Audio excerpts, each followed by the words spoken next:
She didn't understand why, and all he would ever say was, "There is something about that boy." He was hardly a boy, Melinda thought, and he had a great job, one that took him traveling all over the world. She wished his travels brought Charlie more frequently to Vancouver, where she lived with her Uncle Clement. Melinda looked back at her computer and remembered what Charlie had asked of her. "Don't Google." She continued to stare at the computer and then let out a sigh. "Sorry, you really didn't expect me to wait until the morning to find out what sort of trouble you got yourself into?" She reached for her mouse. Clement Belworth sat comfortably in his wing-back leather chair, its placement close to the stone fireplace, affording him the extra warmth of its raging fire while he read his novel. Those who might describe Clement would typically use adjectives like dignified and respectable, wealthy, or confirmed bachelor.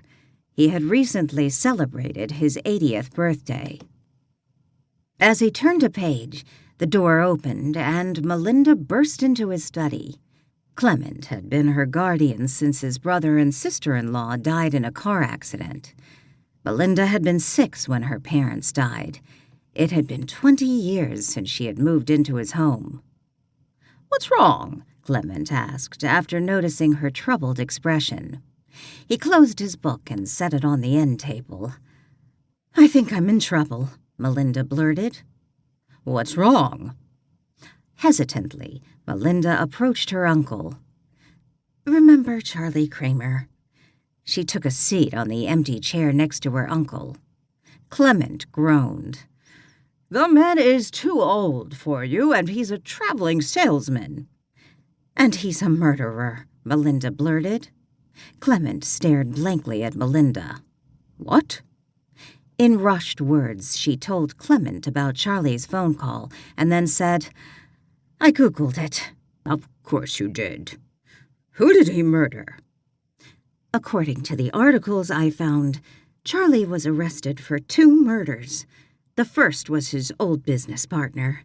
The murder happened 10 years ago in Portland. And then a couple of months ago, he murdered the business partner's sister. The murder victims were twins. And when the police arrested Charlie right after the second murder, he was getting ready to murder someone else. He's a freaking serial killer."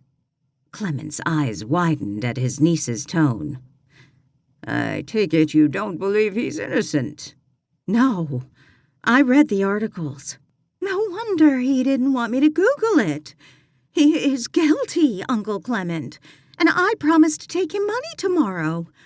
He was probably going to kill me next." "You obviously won't take him that money."